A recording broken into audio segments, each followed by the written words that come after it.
Ako nga pala si Alicia Mendoza.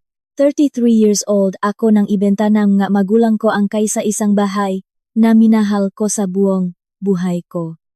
At ang malala, pineke nila ang pirma ko para lang magawa yon. Nasa Dubai ako noon. Libu-libong kilometro, ang layo para sa isang malaking bridge project. Nang padalan akong picture ng kapitbahay, naming si Ate Lani. Isang pulang salt sign ang nakapaskil sa mismong bakuran ng bahay ko. Kalaunan. Nakanggitipang sasabihin sa akin nega papa ko na ang bahay ko, ro ang nagbayat, nega bakasyon nila. Wala silang kaide-ideya kung ano ang mapinirmahan nila. At ang maneliskopa ko sa Registry of Deeds. Ginawang isang kasong kriminal ang pa-vacation lang ng pamilya. Kung bet mo ang kwento ng isang tahimik na babae na humarap sa matinding traidoran at lumaban bit-bit ang kanyang dignidad at isang folder na mga ebidensya na sa tamang lugar ka. Magiwan ng comment at mag-subscribe. Akalangang iba. Kaming mga structural engineer ay malamig daw makitunggo. Hindi yon toto. Ang toto. Nagtitiwala lang kami sa mga bagay na kayang bumuhat ng mabigat. Ganyan ko binuo ang buong buhay ko, bawat bigat. Kalkulado at sinuri. Ang tanging lugar kung saan ko hinahayaan ang sarili kong maging mahina ay sa isang maliit na bahay na kahoy sa Kalye Mabini. Kulay puti. Na may berdeng pinto. Binili tong lolo ko. Si Lolo Waldo Villanueva. 50 taon niyang inayos at pinaganda ang bahay na yun gamit ang sarili niyang nga kamay. Tinuruan niya akong gumamit ng level tool bago pa man ako matutong bumasa ng orasan. Nang makagraduata ako sa kolehiyo, inilagay niya ang lumang tansong susi sa palat ko at itinikom ang mga daliri ko rito. Ang bahay. Apo. Ay, isang pangako na ginagawa mo sa sarili mo. Sabi niya sa akin, hindi malaki ang bahay. 2 kwarto. Malawak na balkonahe. At kusinang amoy kusot at kape. Pero sa akin yon. Pinili ko. Hindi pinilit. Nang mawala si Lolo. Sa mama ko napunta ang mga mamahaling gamit. Sa Kuya Marco napunta ang lahat ng atensyon. Sa akin, napunta ang bahay. Namatay si Lolo Waldo 14 na buwan bago nangyari ang lahat ng ito. Simple lang ang biro. Ang mama ko ang pinakamalakas umiyak. At siya rin ang pinakaunang umalis. 1 linggo pagkatapos. Ipinatawag ako ni ate. Borja sa opisina niya at may iniabot siyang folder sa mesa. 32 ako noon. Pagod na pagod. At nagluluksa. Pumirma ako kung saan niya itinuro. Basahin mo to kapag maluwag na ang pahinga mo. Sabi niya, hindi ko ginawa. Tinago ko ang folder at bumalik sa trabaho. Yon ang naging pagkakamali ko. Ako kasi ang responsableng anak. Nang mag-offer si mama na itago ang spare key dahil wala ka naman lagi sa bahay. Anak, ibinigay ko nang walang pag-alinlangan. Nang sabihin ni Papa na siya na ang titingin-tingin sa property. Nagpasalamat pa ako. Ibinigay ko ang susi at ang bentahe sa mga taong pinakakinainisan ako. At tinawag ko itong pagiging mabuting anak. Tiningnan nila ang stable kong sahod at ang tahimik kong buhay. Pero hindi tao ang nakita nila. Nakita nila akong isang ATM na hindi pa nila lubusang nagagatasan. Dumating ang project nung March. Isang malaking bridge reinforcement sa labas ng Dubai. 11 weeks sa site. Uagad ako bago pa man matapos magsalita ang boss ko. 1 linggo bago ang flight. Ginawa ko ang nakasanayan ko na. Pinadali ko ang buhay na pamilya ko. Naka-autopay ang mga bills. May listahan sa ref. Binigay ko ang alarm code kay Papa. At ang spare key kay Mama. Tumawid akong dagat. Proud sa sarili ko dahil ang daling mahalin nag-iisang tulad ko pero hindi pala nila kailangan ang alarm code. Kailangan nila ang titulo. At alam na nila kung saan yon nakatago. May maka-red flags na binalewal ako. 3 araw bago ako umalis. Sobrang casual na nagtanong si Mama, kung saan ko raw nilalagay ang mga papeles ng bahay. Si Kuya Mark, na hindi naman ako tinatawagan, biglang tumawag para pag-usapan ang finances daw ng pamilya. Sabi ko, busy ako, unang linggo ko sa Dubai. Namulaklak ang Facebook ni Kuya ng ma-picture sa isang luxury resort sa Maldives. May pa overwater bungalow pa at private chef. 7 buwan siyang walang trabaho. Naging sobrang busy ako sa Dubai. Tumatawag ako sa bahay tuwing linggo. Pero pabilis ang mausapan namin. Laging busy si mama. Si Kuya Mark. Hindi makausap. Inisip ko na lang. Baka dahil sa time difference. Pero lumipas ang 6 na linggo. Isang tawag ang nakpabagsak sa mundo ko. Tumawag ako nang wala sa oras. Nakasagot si mama sa ikasiyam na ring. Hinihingal siya. At may mga boses ng ibang tao sa background. Hindi maganda ang timing mo. May mga tao lang dito sa bakuran. Inaayos lang namin. Sa pamilya namin. Ang linyang yan ay laging nangangahulugan ng isang desisyon kung saan hindi ako kasali. Diretsahan kong tinanong kung okay lang ba ang bahay. Ang ganda ang lahat. Anak. Sobrang sayang ang boses niya. Mag-focus ka na lang diyan sa tulay mo. Tapos, binabaan niya ako. Makalipas ang 2 araw. Naksen ng picture si Ate Lani kalakip ang 3 salita. Toto ba to? Binuksan ko ang message habang nakapila sa kapehan sa hotel. Hindi na nakarating sa bibig ko ang kape. Nandun ang bahay ko. Puting kahoy. Berdeng pinto. Kita pa ang duyan ni Lolo sa balkonahe. At nakabaon mismo sa lupang pinagtatamnan niya enga kamatis noon. Isang karatulan ng ahente na may malaking pulang marka. Sol. Hindi for sale. Sold na. Mabilis ang kasunod na message ni Ate Lani. Nak. Nandito yung moving truck nung Sabado. Yung mama mo ang nag-utos sa kanila. Gusto kong sumigaw para sa iyo. Hindi ako sumigaw. Imbes na makbala. May isang bahagi ngang pakatao ko na naging sobrang tahimik. Parang sa construction site. Yung segundo bago, marealize ni Glat, nababagsak ang semento. Bumalik ako sa kwarto ko at binuksan ang laptop. Sigurado, akong may paper trail ito. At ang paper trail ang kaisa isang lengguwahe na hindi natutunang basahin ng pamilya ko pero kabisadong-kabisado ko. Tinawagan ko si mama. Ma. Kalmado kong tanong. Bakit may nakapaskil na assault sa bahay sa Kalye Mabine? Ramdam ko ang bigat ng katahimikan sa kabilang linya. Tapos, tumawa siya isang tawang pilit. Sasabihin naman namin sayo, Ana. Mabilis lang kasi ang pangyayari. Maganda ang bentahan ngayon. Kailangan to ang pamilya. At wala ka naman lagi rito. Sino ang pumirma sa bentahan? Tanong ko, huwag ka nang magpakapagod sa detalye. Sagot niya. Nangyari na. Sa background. Narinig ko ang boses ni Kuya Mark. Sabihin mo may 2 pool yung fila natin. 2 pool. Ang bahing lolo ko. Naging 2 swimming pool sa Maldives. At sinabi ni mama ang linyang mukhang na-rehearse na niya. Simula pa noong libing. Dapat sa akin naman talaga yun. Elise. Kinuha ko lang kung anong dapat sa akin. Hindi ako nakipagtalo. Imbes na sumigaw. Sumagot ako ng kalmado. Kasing tahimik ang pintong dahan-dahang sumasara. Sipo. Ma. Enjoy the trip. Binaba ko ang phone at binuksan ang portal ng Registry of Deeds. Hindi ako kumuha ng tiket pabalik ng Pilipinas. Gusto ko sanang umuwi. Pero may lot testing ang tulay na ako lang ang pwedeng mag-certify. 12 days pa. Kaya ginawa ko ang pinakamahirap na parte. Nanatili ako sa Dubai. At nagbu, ng kasumula 7,500 kilometro, ang layo, kaming mga engineer. Hindi kami nagpapanik. Nangongolekta kaming data. 2:00 ng madaling araw. Hinanap ko ang title number. Sa public portal. Nagload ang record. Isang deed of absolute sale, ang narehistro 6 na linggo na nakakalipas. Inilipat ang bahay sa Kalye Mabini sa mag-asawang Salcedo.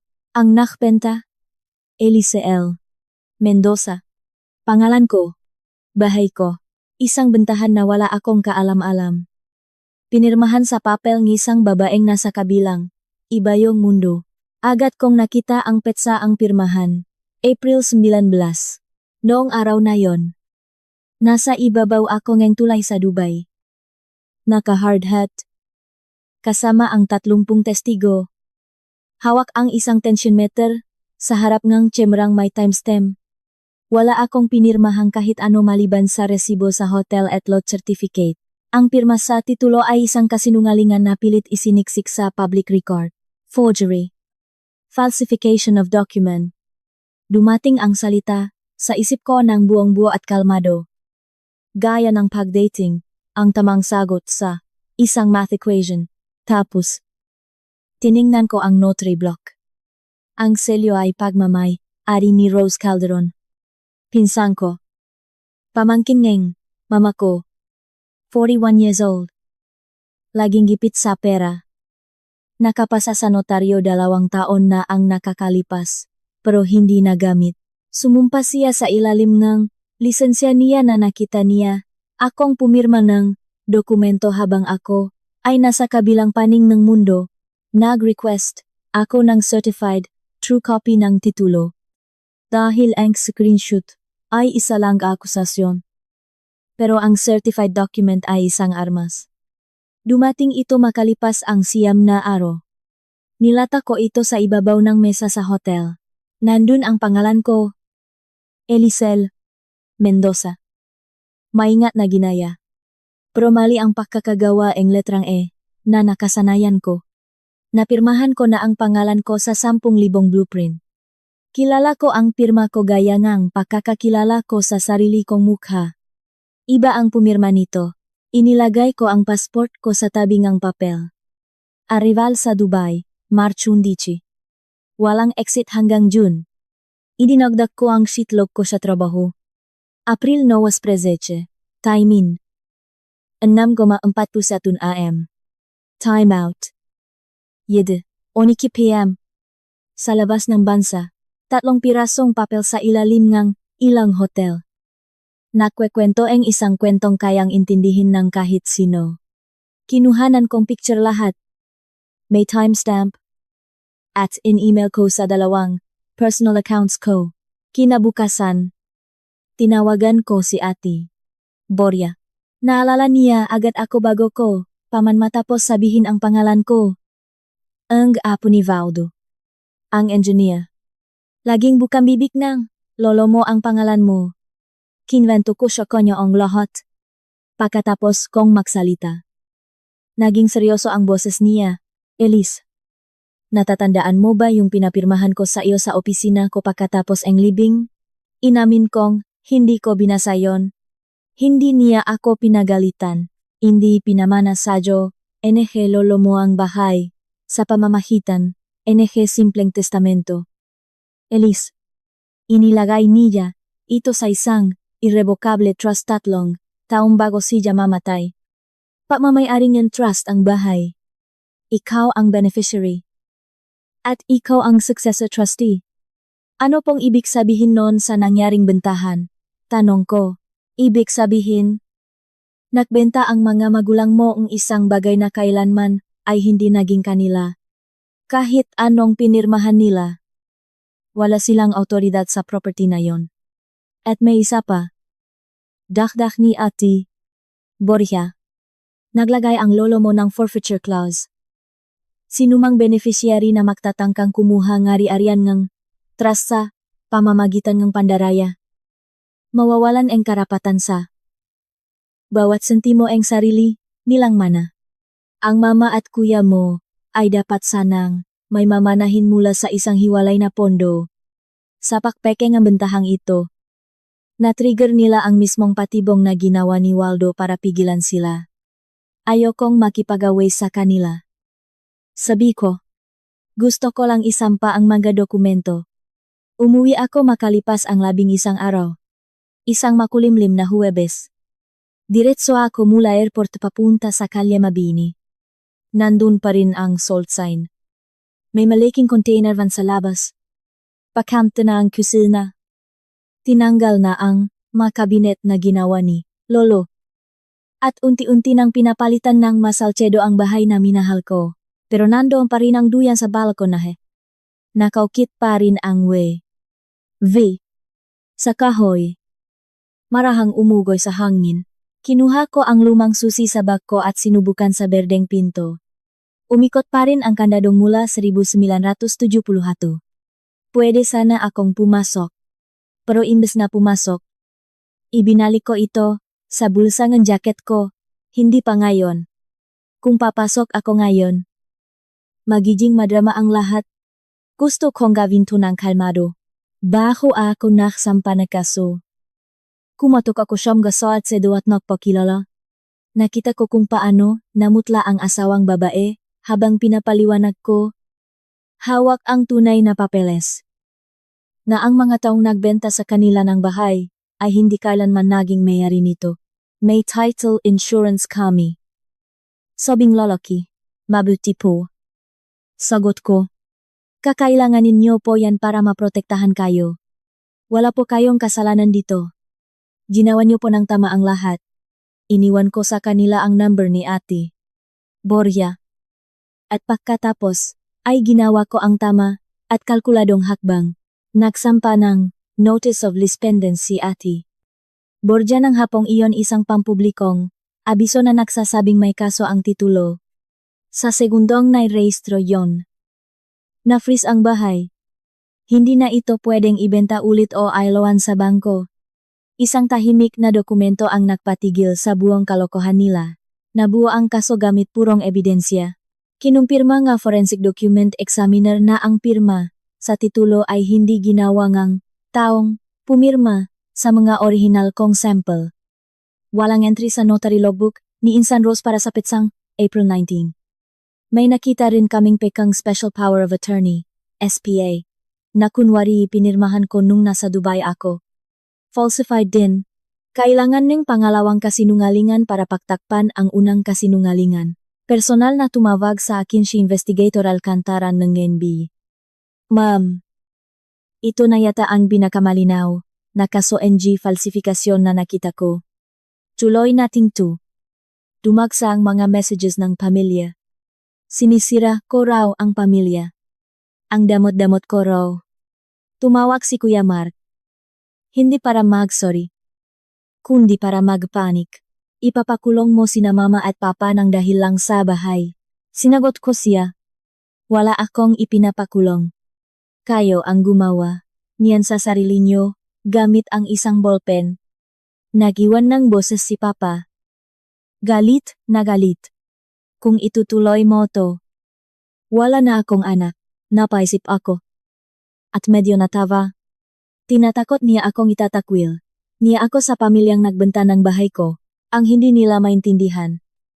Hindi ako galit sa paraang gusto nilang makita. Ang taong galit. Nakikipagnegosasyon. Pwedeng ay guilt trip. Pwedeng pagurin. Pero ako? Wala akong babawin. Hihintayin ko lang na gumulong ang papeles. Gaya eng pagpapatigas eng semento sa tamang oras nito kahit sino pa ang sumiga. Dumating ang linggo ng family reunion. Mainit at maliwalas. Si Papa nasa ihawan. Si Mama nagsaserve ng juice at leche flan, yung timpla na ginagawa lang niya kapag may kailangan siya. Kumpleto ang buong pamilya. Si Insan Rose. Nasa isang gilid. Mukhang ilang linggo nang walang tulog. At sa gilid ng bakuran. Ang duyan ni Lolo Waldoe. V. 1971, walang laman at umuhoy. Dumating ang mag-asawang Salcedo ng alas 3. Nawala ang ngiti ni Mama pakakita sa kanila sa gate. Inimbitahan ko po sila.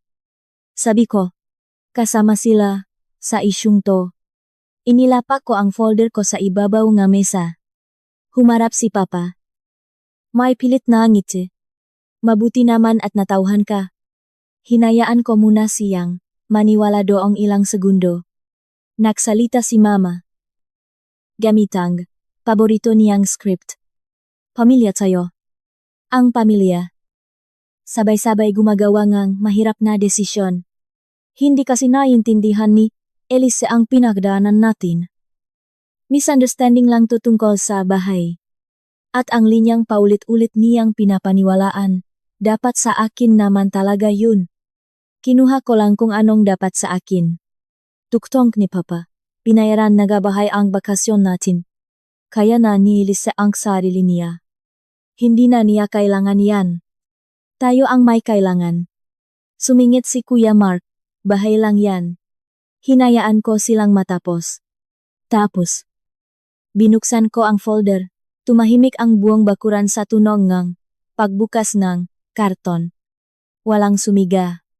Isang folder lang. Hindi ako tumadyo. Hindi ko ay tinaas ang boses ko. Inilabas ko ang madokumento ng paisa-isa. Ito ang deed of sale na nagbenta sa bahay. Nairehistro noong April 19. Ito ang pirma na nakalagay diyan. At ito ang 15 tunay na pirma ko. Sabi ni forensic expert. Ibang pumirma sa papel na to. Ito ang notary seal na nagsasabing humarap ako ng personal nung araw na yon. Ito ang passport ko. Nasa Dubai ako mula March 11 at hindi umuwi hanggang June.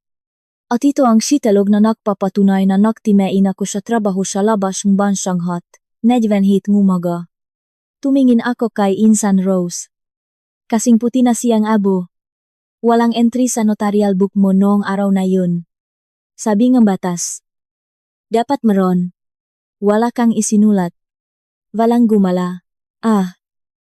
May peking special power of attorney din na kunwari, pinirmahan ko para bigyan ng otoridad si Papa. Falsified din. 2 peking dokumento. Isang peking notaryo. At pagbenta, nege bahay, na kailanman. Hindi naging inyo. Ipinatong ko ang makamay ko sa mesa. Kalmado. Parang tubig na hindi gumagalaw. Wala sa pangalan niyo ang bahay. Nasa irrevocable trust. John ni Lolo. At ako ang trustee. Si Mama ang unang bumigay hindi sa iya. Kundi sa Khalid, paano ka nakakapagsalita ng ganyan kakalmado, sigaw niya, habang patayong nakaduro. Pamilya mo kami, pigil hininga ang lahat ng tao sa bakuran. Binigay ko sa kanya ang kaisa-isang sagot ko, dahil ang bahay na ibinenta niyo. Kailanman ay, hindi naging inyo para ibenta. Pinaikot ko muna ang gasalita sa hangin bago ko tinuloy, ang kwento. Kalmado lang. Walang bisa ang peking titulo. Hindi naging legal na mayari ang mga Salcedo at babayaran sila ng insurance nila. Nakasampa na ang lispendence. Babalik ang titulo ng bahay sa trust. Ang perang hinastos nyo. Hahanapin at kailangang ibalik. At yung clause na inilagay ni Lolo nun. Dahil kilalang-kilala niya ang anak niya, tatanggalan ng mana ang sinumang magtatangkang magnakaw. Hindi lang yung bahay ang nawala sa inyo. Na-trigger nyo ang mismong patibong na ginawa ni Lolo para pigilan kayo. Tinanggalan yung mana ang sarili nyo. Nakagulo sa bakuran. Napasigaw si Papa at napatayo. Si Kuya Mark. Namutla. Makano ang kailangan nating ibalik? Nagastos ko na. Unti-unti na siyang hinahabol ng konsumisyon mula sa ginastos niya sa bakasyon. Ang matita ko. Nakatingin na kay Mama, parang nire-recalculate, ang 60 taong kwento ang buhay niya. Hinawakan ako ni Rose sa braso. Kailangan ko lang talaga ng pera. Elise. Sabi ni Tita. Okay lang daw. May 2 anak ako. Siya lang ang nagsasabingin totoo. Pero ang katotohanan huli na kung sabihin. Pagkaparin. Alam ko. Mahinahon kong sagot. Sabay, tanggal sa kamay niya. Pasensya na at nagamit kanila. Inadyos ko ang mga papeles at tumadyo. Tuloy pa rin ang sigawan sa likod ko. Wala na silang pwedeng kuhanin sa akin. Lumapit ako sa mag-asawang Salcedo at sinabing magiging okay din ang lahat. Umiyak ang asawang babae. Sobra kaming nanghihinayang sa bahay mo. Sabi niya. At totoo ang sinasabi niya mas totoo pa kaysa sa kahit sinong kadugo ko sa bakurang iyon. Naglakad ako papunta sa nakapaskil na salt sign. Hinawakan ko ang dalawang kamay ang kahoy. At binunot ko mula sa lupa, sa isang malinis na hatak. Itinapon ko ito sa loob ng container van. Sa ibabaw ng masirang cabinet ng lolo ko, mula sa balkonahe. Tumunog ang tuyan. W. V. 1971. Nasisinagan ng araw. Kinuha ko ang lumang tansong susi sa bulsa ko at itini ko mang palat ko rito. Gaya ang ginawa ni lolo sa kamay ko noon. Magkita-kita na lang tayo. Sa husgado kung gusto nyo. Sabi ko, sa pamilya ko, nang walang bakas na emosyon. Kung hindi, uwi na ako sa bahay ko. At lumabas ako ng gate nang hindi lumilingon. Inabot ng halos 2 taon ang proseso sa korte. Dahil ang tunay na hustisya ay gumagalaw kasing bagal ng papeles. Kinansela ng judge ang pekang deed of sale at ibinalik ang bahay sa Calle Mabini sa ilalim ng Waldo Villanueva Trust. Ako ang nanatiling trustee, nabaving Salcedo ang pera nila ng buo. Binayaran sila ang insurance company. At ngayon, ang insurance company ang naghahabol sa pamilya ko para sa bawat pisong nakuha nila sa benta. Ang malaking bahagi ng bakasyon ni Kuya Mark ay binayaran mula sa retirement fund ni na mama at papa. Ang natira ay naging isang utang na hahabol sa kanya sa mga susunod na taon. May bisang forfeiture clause. Nawalan ng tig-2.5 milyong pisong mana sina mama at kuya sa kasong kriminal. Umamin silang dalawa sa falsification of public documents. Naka-probation sila ngayon. Kailangang makbayat. At may permanenteng hit na hindi mabubura sa record. Natanggalan ng lisensya si Insan Rose bilang notaryo. Nakiusap ako kay Investigator Alcantara na ilagay sa record na nakipagtulungan siya sa investigasyon. Yon na ang kahuli-hulihang awa na kaya kong ibigay. Hindi ko na kinontak si Papa kahit kailan. Nagpadala si Mamang 4 na pahinang sulat. Sa dami na sinabi niya. Ni minsan, hindi siya nagsore. At sa huling pahina, humihingi pang tulong. Hindi ako sumagot. Lumipat ako pabalik sa Calle Mabini noong Teglagas. Inayos ko ulit ang kusina gamit ang mga tools ni Lolo. Niliha ko ang duyan hanggang sa kuminis ang kahoy. Pero wala akong idinagdag na bagong ukit. Ang V. 1971 ay nanatili kung saan niya ito iniwan. Ang tansong susi ay nakasabit sa gilid ng berdeng pinto. Kung saan lagi ko itong nakikita tuwing umuwi ako, akala nila.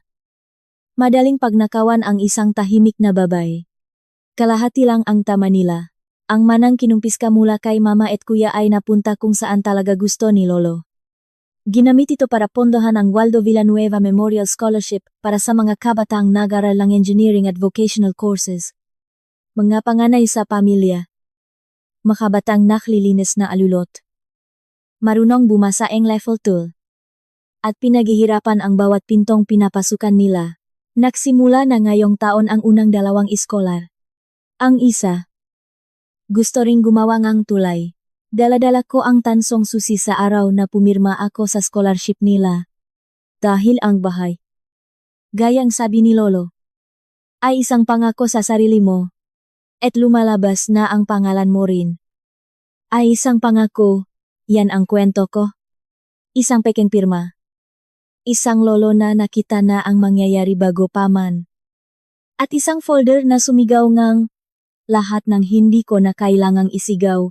Kung na-remind kang kwentong ito na laging basahin ang anumang dokumentong may pangalan mo. Gawin mo yan ngayong linggo.